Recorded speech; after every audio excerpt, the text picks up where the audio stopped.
صلوا علی الحبیب صلی اللہ علی محمد صلی اللہ علیہ وسلم۔ ملازمین کے 21 مدنی پھول، یہ امیر علیہ سنت کا رسالہ ہے، اسے پڑھیں۔ ان کو بھی نہیں پتا ہوتا کہ ملازم سے ملازمت کروانے کے شرعی طریقے کیا ہیں، اجارہ کے احکام کیا ہیں،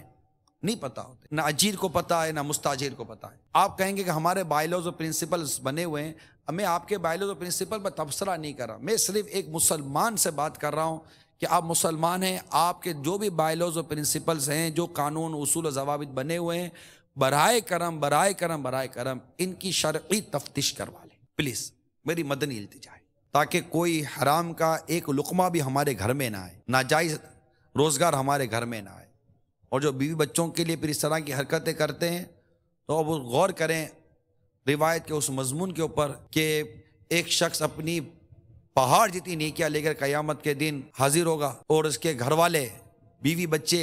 اس پر تقاضا کریں گے کہ اس پر لازم تھا، فرض تھا کہ ہماری قرآن و حدیث کے مطابق تربیت کرتا، مگر اس نے ہمیں علم دین نہ سکھایا، ہماری اس طرح تربیت نہ کی، اور یوں اس پر عتاب کیا جائے گا، اس کو مارا جائے گا، اس گھر کے سربراہ کو، اس باپ کو مارا جائے گا، یہاں تک کہ اس کو میزان عمل پہ لے جایا جائے گا، اور میزان عمل پہ لے جا کر جب اس کی نیکیاں تولی جا رہی ہوں گی تو پہاڑ جتنی نیکیاں ہوں گی، اتنے میں دوبارہ سے گھر والے آ جائیں گے، اور حق تلفی جو اس کے جو حقوق تھے وہ ادا نہ کرنے پر اس کی ایک ایک کر کے ساری نیکیاں لے جائیں گے، یہاں تک اس کی نیکیاں ختم ہو جائیں گی، اور اس کے لیے جہنم کا حکم ہوگا، اور اسے جہنم کی طرف گھسیٹ کے لے جایا جا رہا ہوگا، اور کہا جا رہا ہوگا یہ وہ بد نصیب شخص ہے جو پہاڑ جتنی نیکیاں لایا مگر اپنے گھر والوں کی وجہ سے جہنم کی آگ میں جلایا جائے گا۔ اللہ کی رضا کے مطابق کام کریں، اچھی اچھی نیتوں کے ساتھ روزگار کمائیں، حلال روزگار کمائیں، جائز کام کریں، ناجائز کام نہیں کریں، جائز بات مانیں، ناجائز بات نہیں مانیں، اللہ کی نافرمانی نہیں کی جائے گی، اور جس کام کا اللہ نے منع کیا ہے کسی کی بات نہیں مانی جائے گی۔ بس یہ موٹی موٹی چند باتیں یاد رکھیں، قناعت اختیار کریں۔ کمپٹیشن جو آج کل ہمارا ہے، لائف کمپٹیشن، کلچر کمپٹیشن، مقابلے جو ہمارے ہو رہے ہیں زندگی گزارنے کے، کار تو بیکار، تو فلاں تو یہ جناب، تو یہ سائیکل، تو یہ موٹر سائیکل، تو یہ غذا، تو یہ خوراک، یہ ہوٹلنگ، یہ فلاں، ان چیز میں کچھ نہیں رکھا۔ ایک دن مرنا ہے، آخر موت ہے، کر لے جو کرنا ہے، آخر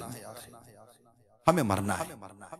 یقین مانے ہمیں مرنا ہے، مرنا ہے، اس میں کوئی دو رائے ہے ہی نہیں، مرنا ہے، دنیا میں یوں رہو جیسے مسافر رہا کرتا ہے۔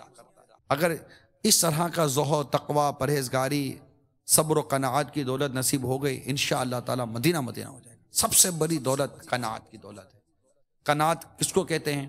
کہ جو اللہ نے ہمیں دیا اس پر راضی رہیں، اور جو دوسروں کے پاس ہیں اسے بے نیاز ہو جائیں، اللہ کی تقسیم پر راضی رہیں۔ اللہ نے جیسا رکھا ہے، اللہ کا لاکھ لاکھ احسان ہے کہ اس نے ایمان کی نعمت عطا فرمائی ہے۔ اور ویسے بھی حرام روزی اور اس طرح کی روزیاں جب گھر میں آتی ہے نا، دیکھی بھالی بات عرض کر رہا ہوں، نا اتفاقی گھریلو جھگڑے، یہ جو میاں بیویوں کے جو جھگڑے نا، یا ماں باپ کو شکایت ہے کہ اولاد فرما بردار نہیں ہے،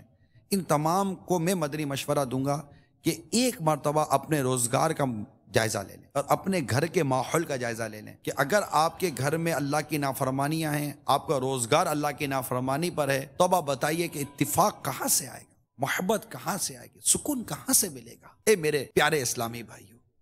اے میرے مدنی چینل کے ناظرین، خدا را اپنی قبر و آخرت کو بہتر بنانے کی کوشش کریں، اپنے روزگار کو حلال کریں، حلال کا لقمہ کھا کے تو دیکھو، حلال کی آمدنی گھر میں لا کے تو دیکھو، برکت نہ ہو تو کہ نہ۔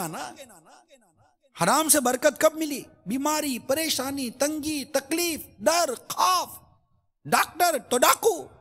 کیا پیسے والا کہتا ہے زہر کھانے کو روپیہ نہیں ہے، تو کون بولتا ہے زہر کھانے کو تم کو روپیہ چاہیے؟ بھائی بڑے بڑے سرمایہ دار روتے ہیں، کیا کریں، پیسہ نہیں ہے، پیسہ کہاں سے آئے گا؟ پیسہ تو سود کی نظر ہوگا یہ آپ کا۔ جو منی سرکولیشن، جو انڈسٹری، اکنامکس اور معیشت اور کاروبار سے آتا ہے، انویسٹمنٹ سے آتا ہے، شراکت سے آتا ہے، یہ تو سب ختم ہو گیا نا۔